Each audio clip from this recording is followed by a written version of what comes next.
Hello and welcome back, guys. So today we will be discussing a very interesting topic. Okay, and as we discussed binomial theorem in our last topic as well, last class. So today we will be discussing binomial expansion. What is the difference, you may say? The difference is very simple. Binomial theorem is a general theorem which we have developed that a plus b power n would be equal to a power n plus nc 1, a power n minus 1, b power 1, and so on. I am not writing that again. If you don't understand it, you can refer to the previous videos I have uploaded on my channel. Okay, so this is a very general form, but the n over here is for only if n is greater than 0. What if n is a negative number, or if n is less than 1? This is basically for n is greater than 1. Okay, and what if n is less than 1? Like, for example, if n is equal to 1 over 3, or n is equal to 3 over 2, right? So not 3 over 2 actually, because 3 over 2 is in improper fraction. We're talking about proper fractions. Okay, 2 over 3. If there is an improper fraction, we have a 3 over 2. We can avoid it into 1 wholes and 1 over 2, and that way we can just divide the fraction, okay, into a proper form. Okay, so for a question let me write a question over here to give you more understanding about what I'm talking about. For example, if the question I have is 4 plus x power 1 over 3, let's just say. Okay, let me just do it 3 plus x. Okay, yeah, or even you can write it as cube root of 3 plus x, as we discussed in the rules of indices. If you don't know the rules of indices, you can refer to my logarithmic video.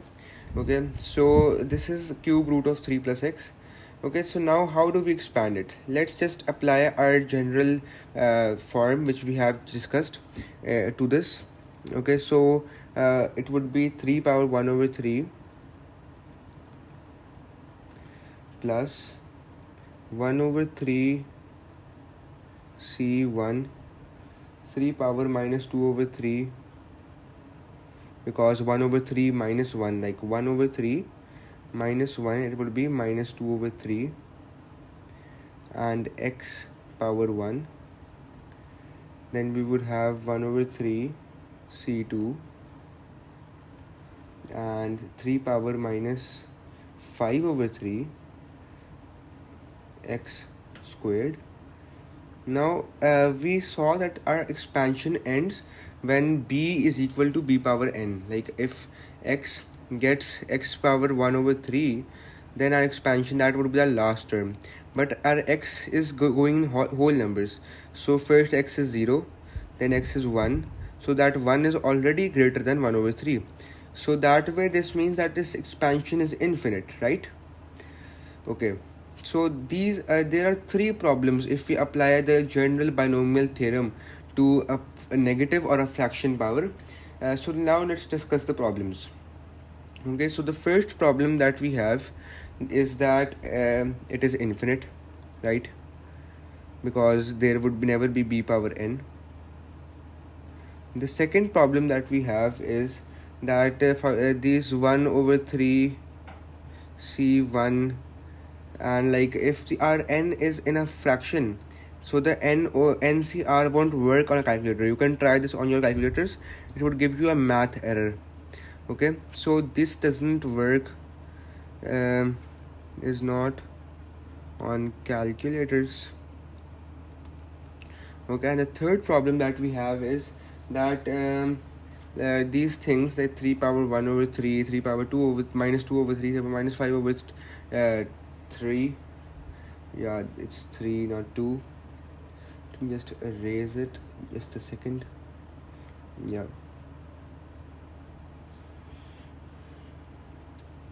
okay, and the third problem that we have is that 3 power minus 1 over 3 minus 2 over 3, these give us very long answers, right? You can do it on your calculators. Let me just give you an example that 3 power 1 over 3 is basically equal to 1.44224957. So these are very long answers, and that is very futile working. Okay, so how do we solve these problems? Now let's discuss the solutions. Okay, so the solutions over here is I'll leave the first problem for now and I'll move on to the second problem. Okay, so the second problem says that 1 over 3 c 1 or 2 is not solvable, right? 1 over 3 c 1 or 2, right? Okay, so what we do is that we need to first see what NCR is. Okay, so NCR is basically n factorial over n minus r factorial that is the literal formula for NCR. Okay, a factorial basically means, let me just tell you that as well. A factorial means, if it is like for example 4 factorial means 4 times 3 times 2 times 1.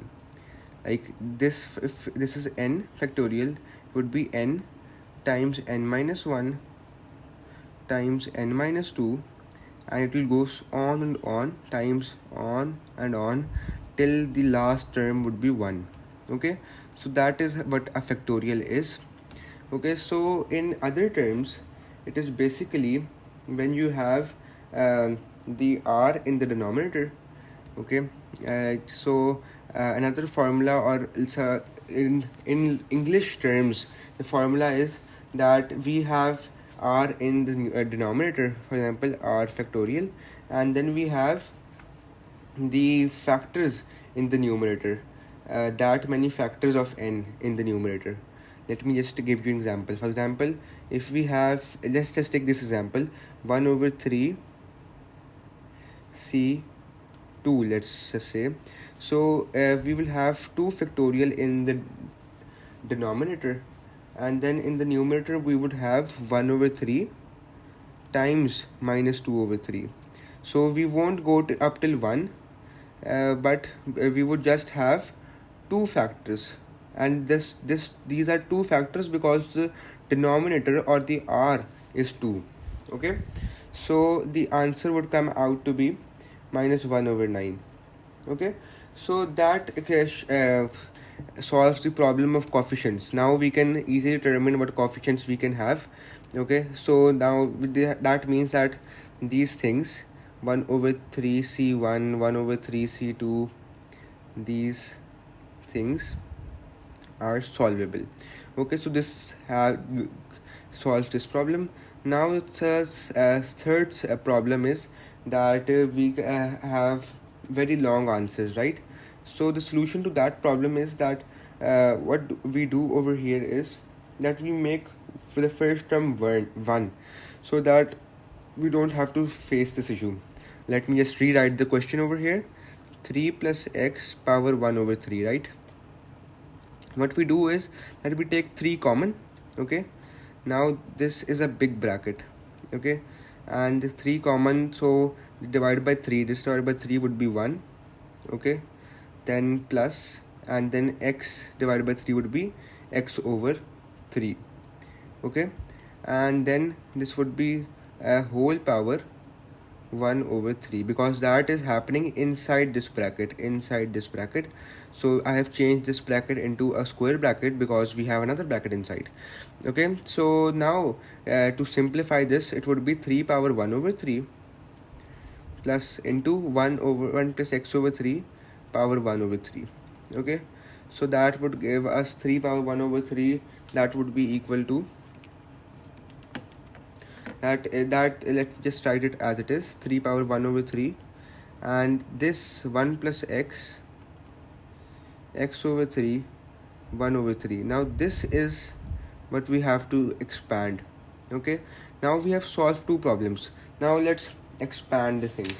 Okay, so for to expand it, what we would do is that we will just write it as it is, 3 power 1 over 3.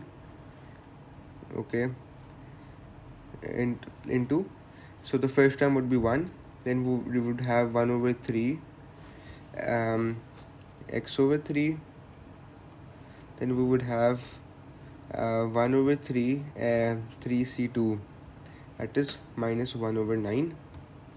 Okay, so that would be minus 1 over 9 over into x over 3. Okay, and then it is so on. Okay, and now we could just write it 3 power 1 over 3 into 1 plus x over 9 minus x over 27 plus so on. Okay, so this means that we have solved all two of our major problems. Only one problem now remains, and that problem is that this is infinite. These three dots indicate that this is infinite. Okay, so how to solve the infinite problem? So to solve the infinite problem, we need to take a look into some other things as well. Okay, so let me just tell you something, an interesting fact. It is that when we have something like 1 power 2, that would be, and not just 1, let's just take 2 as a base. 2 power 2 would be 4.